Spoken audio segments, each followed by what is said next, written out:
गीत बजौलन कुछ मनोरंजन भी होत रहे।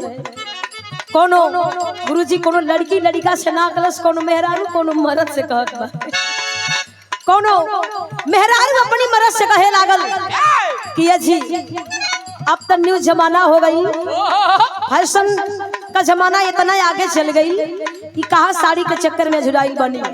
मेहरारू फरमाइश करत बा कैसे, साड़िया कमहरिया पे भारी लागता।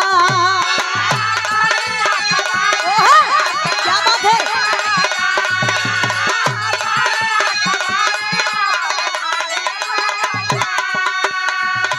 तब मर्दा कहे काजरा के धारी कटारी लागता। बहुत अच्छा,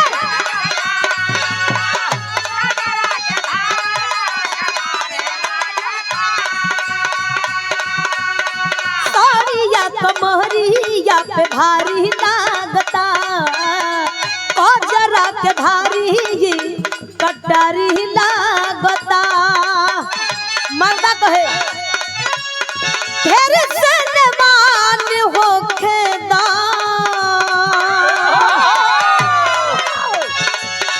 ढेर सनमान होखेदा,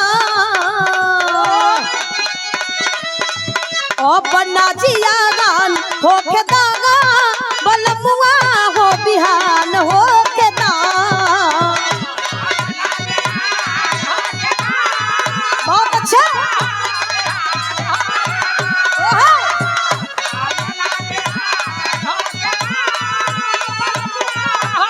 और ये देखें ये सुंदर पुष्पहार देकर के, और ये बहुत सजही से आइल बाड़ा, कलश की तुहार रोहन बहुत खराब बा, अपन आदत सुधार लो प्रधान जी। बहुत कैसे सजही से आइल बाड़ा घर के भीतर में, देले बाड़ा दहरद हमरा गतर गतार में।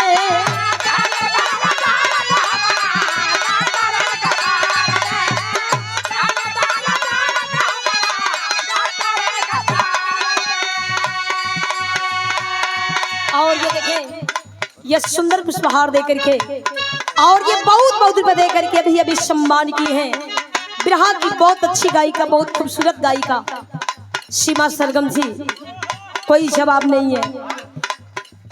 यह स्नेह बड़ा सम्मान आया है, और हमारे पूज्य गुरु जी एक पारिवारिक लगाव है। आदरणीय आप श्री भैया लाल यादव जी, कवि जी, डॉक्टर साहब, आपके आपके पूरे परिवार के नमस्ते प्रणाम बा। मेहरारू कहे कैसे, ओहो इहे कहे, अरे सजही से आइल बाड़ा घर के भीतर में, और ये देखें ये सुंदर पुष्पहार देकर के, और ये रुपया नया आशीर्वाद आया है। और हमारे पूज्य गुरु जी आदरणीय आप श्री राजकुमार यादव जी, और बिरहा की बहुत अच्छी गायिका आदरणीय कंचन काजल जी, यश ने बड़ा सम्मान आया है। गुरु जी के चरणों में कोट कोट नमन। आप लोगों के नमस्ते प्रणाम बा।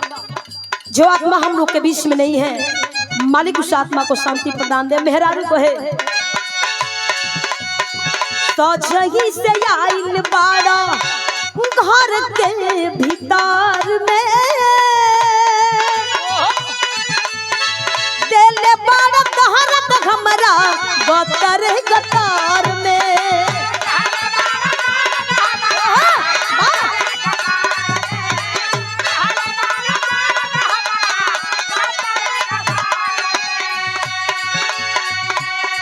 तू चीजे ऐसन बाड़ू पसी जी गई हो,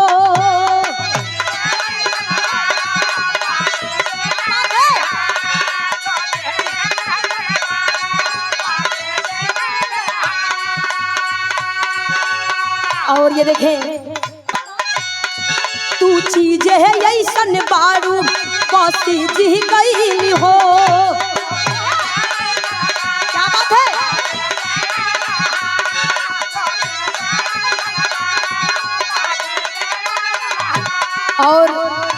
हम लोग के बीच में महान कवि जो फिल्मी दुनिया से लेकर के बिरहा से लेकर के हर कलाकारों को बहुत ऊंचाइयों तक पहुंचाए हमारे पूज्य गुरु जी।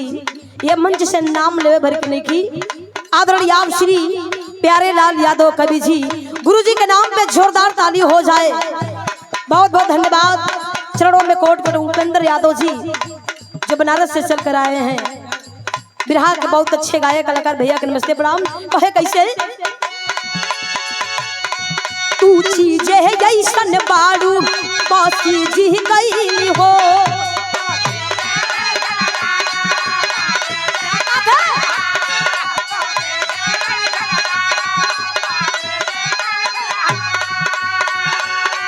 पसीना टप टप चूहे हम भीज गई हो।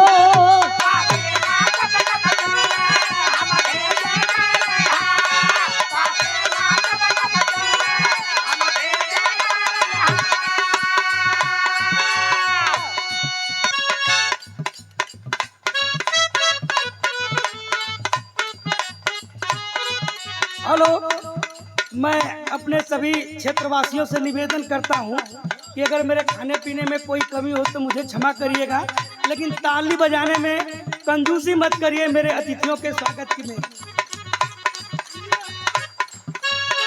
और ये देखें, ये बहुत आशीर्वाद हमें मिला और पारिवारिक लगाव है। हमारे पूज्य गुरु जी भैया लाल यादव कवि जी, आप डॉक्टर साहब और हमारे बड़े भैया बिरहा के बहुत अच्छे गायक कलाकार प्रवीण लाल यादव बागी जी, ये आप लोग की ओर से ये सुंदर सभा दे करके और ये पिताजी की प्रतिमा दे करके हमें सम्मान किया गया। चरणों में कोट कोट नमन। पिताजी की आत्मा जहाँ कहीं भी पिताजी की आत्मा को शांति मिले। जैसन बारू काशी जी गई हो,